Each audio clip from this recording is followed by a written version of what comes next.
Señores, ¿qué tal? ¿Cómo están? ¿Cómo vamos todos? El día de hoy vamos a hablar lo que es supervisión de trabajo de alto riesgo, ¿no? Le damos la bienvenida por participar en este curso de especialización, ¿cierto? Entonces vamos a hablar un poco de lo que es supervisión de trabajo de alto riesgo.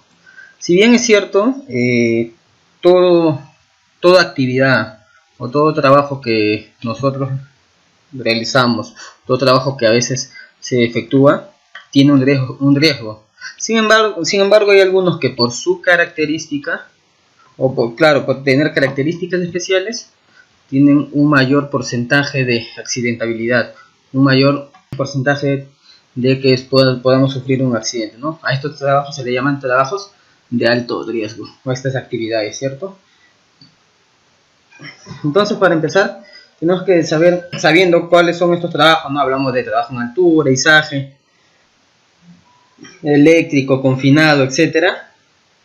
Tenemos que empezar en un inicio con la introducción, sabiendo cuáles son los pasos, ¿no? Cuáles son las responsabilidades. Por ejemplo, las responsabilidades del empleador con los supervisores, porque viene desde la empresa una responsabilidad, viene desde los supervisores y luego los trabajadores. La responsabilidad con los supervisores es que el empleador, por ejemplo, debe tomar medidas adecuadas para supervisar a los trabajadores considerados o a los trabajadores en los trabajos considerados de alto riesgo, ¿cierto?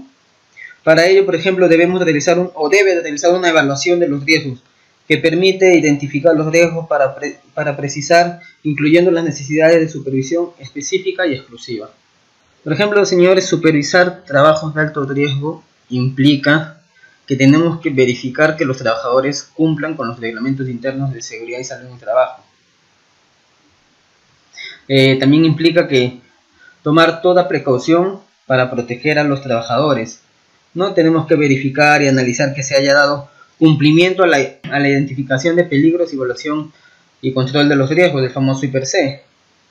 También tenemos que verificar que se realice en su área de trabajo a fin de eliminar o minimizar los riesgos, ¿no?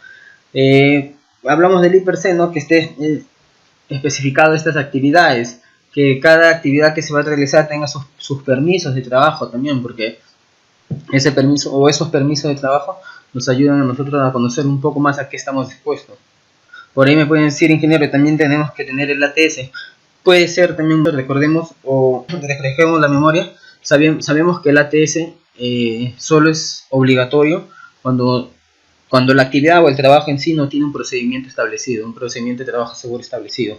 O también es obligatorio cuando los peligros locativos o los defectos ambientales o climáticos, puedan cambiar. Entonces ahí también el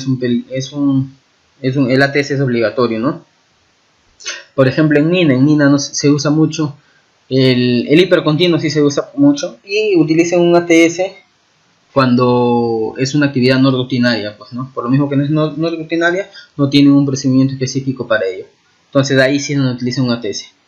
Si tuviéramos un procedimiento normal, utilizamos nuestro procedimiento más el permiso de trabajo, ¿no? Este procedimiento tiene que conocerlo todos, desde el capataz o desde el encargado del trabajo hasta el mismo encargado del área a quien está mandando hacer esa actividad. También supervisar estos trabajos implica que tenemos que informar a los trabajadores acerca de los peligros en el lugar de trabajo. Y esto es muy importante porque me he dado con el caso de que algunos colegas, supervisores no informan muy bien o no informan como debería ser a los trabajadores a qué están expuestos. Entonces a veces el trabajo por desconocimiento, llamémoslo así porque es la verdad, es ahí donde sufren los accidentes, por no conocer, uno, a qué están expuestos y dos, cómo pueden combatir estos peligros o estos riesgos, ¿cierto? También implica, señores, investigar aquellas situaciones donde un trabajador o un miembro del comité de seguridad consideren que son peligrosas, ¿no? Sabemos que toda condición o acto deben ser reportados, ¿no? Entonces también es inculcarle a los trabajadores para que ellos mismos también nos digan a nosotros, ingeniero, vi esto en el trabajo, vi esto cerca a la actividad, ingeniero, esto me parece que está en la condición a la que estamos trabajando no es segura. Entonces todo eso se tiene que investigar, ¿no? Ya sea el supervisor, también el comité o en conjunto también, porque una de las funciones del comité, recordemos que es hacer la investigación de los accidentes e incidentes peligrosos que puede haber. En sí es su función según ley, que también no lo hacen algunos, más que nada el área de seguridad es quien hace la investigación de accidente o algo, no lo hace como debería ser, que es el comité, ¿no? Entonces también tenemos que verificar, ¿no? O implica la supervisión de estos trabajos, valorar las capacidades o las competencias del trabajador para las tareas asignadas, ¿no? Saber qué trabajador es el adecuado para estas actividades. No todos, sabemos que no todos pueden trabajar a 4, 5, 6 metros, ¿no? Algunos sufren de acrofobia. Entonces eso es importante que nosotros sepamos, identificar qué trabajador es el indicado para cada actividad. También los trabajos de alto riesgo precisan de una supervisión exclusiva y competente de todas las actividades. Eso sí sabemos que cuando sea un trabajo por más allá de los 4 metros, la supervisión tiene que ser mucho más exhaustiva, ¿no? No tenemos que estar ahí toda la actividad o todo durante todo el tiempo que dure el trabajo.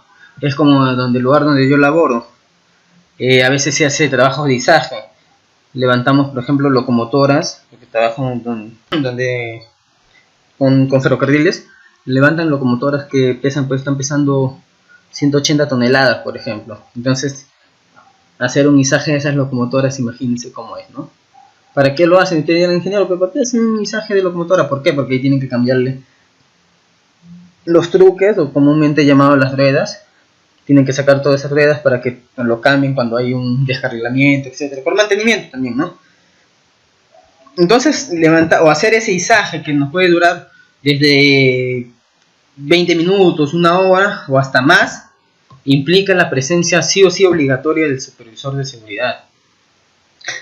Los trabajadores saben que ellos no pueden empezar este izaje, saben que esta actividad no puede ser empezada si no está el supervisor de seguridad, ¿no? Y antes de eso, revisar su procedimiento si lo tuviera, revisar el ATS si lo tuviera, y revisar los permisos de trabajo. No solamente eso, verificar, si en el caso de que tenga un ATS, verificar que el ATS todo el mundo lo conozca. ¿Qué es lo que se ve comúnmente? Es que el ATS es llenado por el que sabe, ¿no? O el más hábil, el más rápido. No, que yo lo lleno porque yo ya sé cómo se llena esto, y solamente él conoce. Entonces cuando uno llega a campo y a veces le pregunta, a ver, García, dime qué dice el paso número 4 de tu ATS, no sabe García, ¿no? qué se ha puesto en el paso número 4 de su ATS. De igual manera con el permiso de trabajo. Entonces también tenemos que verificar, es más que nada en estos trabajos de alto riesgo, que todo el mundo o todos los trabajadores implicados conozcan qué es lo que están poniendo en su permiso de trabajo, ¿ya?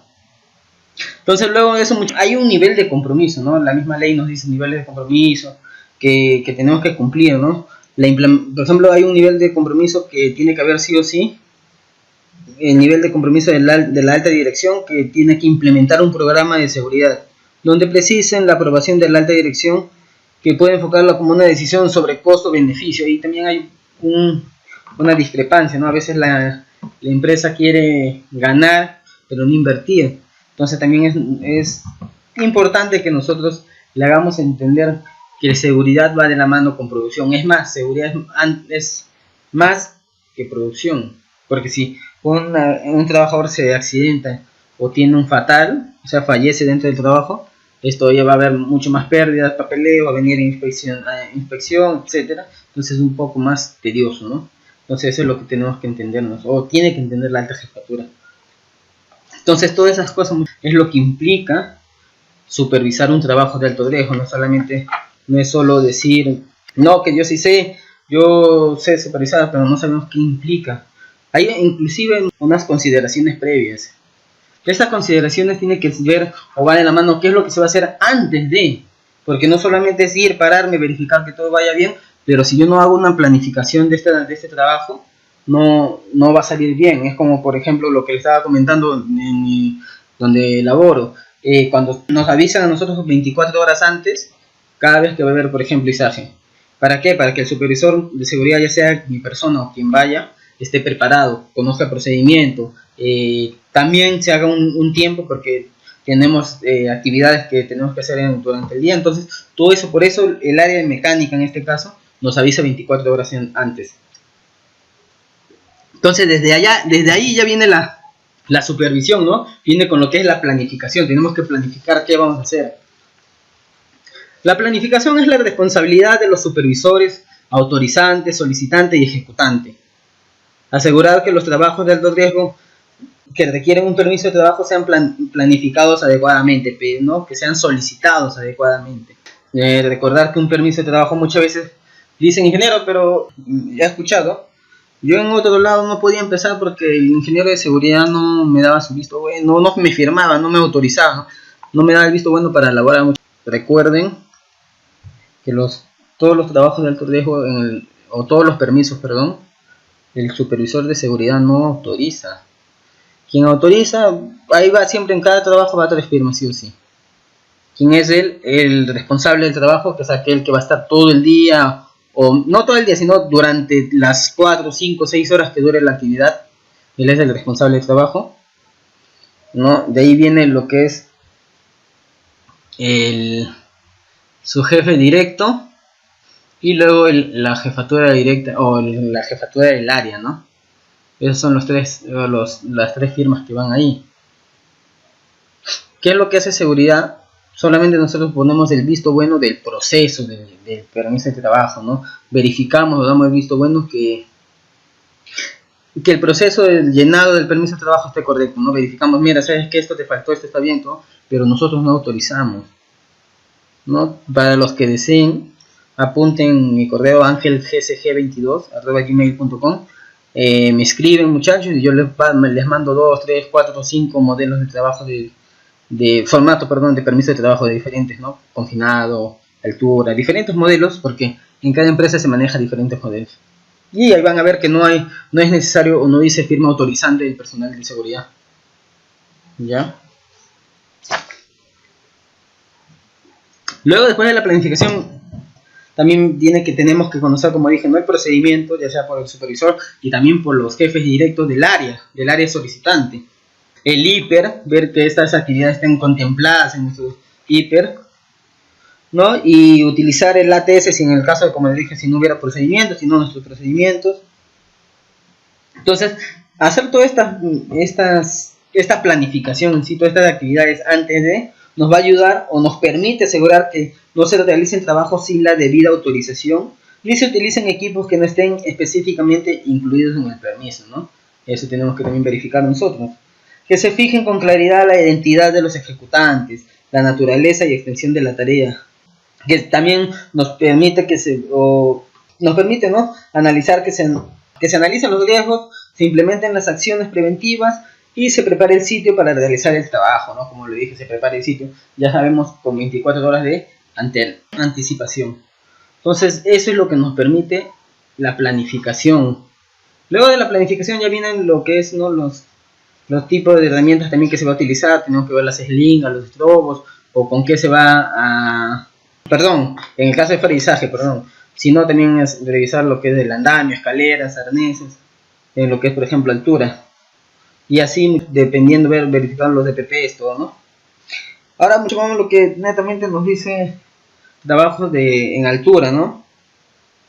Entonces vamos con la normativa, ¿no? Esto, por ejemplo, la normativa OSHA nos dice en la subparte M, protección contra caídas, nos dice que todo empleado que labore en una superficie de trabajo con un lado a borde del cual esté a 6 pies, o sea, 1,80 m, o más por encima del nivel más bajo, deberá estar protegido contra caídas por un sistema de barandas, redes de seguridad o sistemas de protección personal de caídas. Entonces ya de esas podemos decir que es la norma internacional. Mientras que acá normas, leyes o normativa legal nacional también tenemos la G050, ¿no? Seguridad durante la construcción. El ACAPIT 20, por ejemplo, nos dice protección en trabajos con riesgo de caída. El 20.1, ¿no? Que nos dice sistema de detención de caídas, el cual nos dice que todo trabajador que realice trabajos en altura debe contar con un sistema de detención de caídas compuesto por un arnés de cuerpo entero y una línea de enganche con amortiguador de impacto con 2 mosquetones de doble seguro, como mínimo. En los siguientes casos, por ejemplo, siempre que la altura de caída libre sea mayor a 1,80 m y a menos de 1,80 m del borde de techos, losa de abertura, excavaciones sin baranda de protección personal, etc. También lo vemos o hablamos, podemos ver lo que es trabajo en altura en la normativa Decreto Supremo 055-2010, Reglamento de Seguridad y Salud Ocupacional en Minería. En el artículo 125 nos dice que para realizar trabajos en altura o en distintos niveles a partir de 1,80 m se usará un sistema de prevención y detención de caídas, tales como anclaje, línea de salida o cuerda de seguridad y arnés, ¿no? Entonces esas son las normativas más o menos que nos habla lo que es trabajos en altura o supervisión de trabajos en altura, no hay ninguna normativa legal.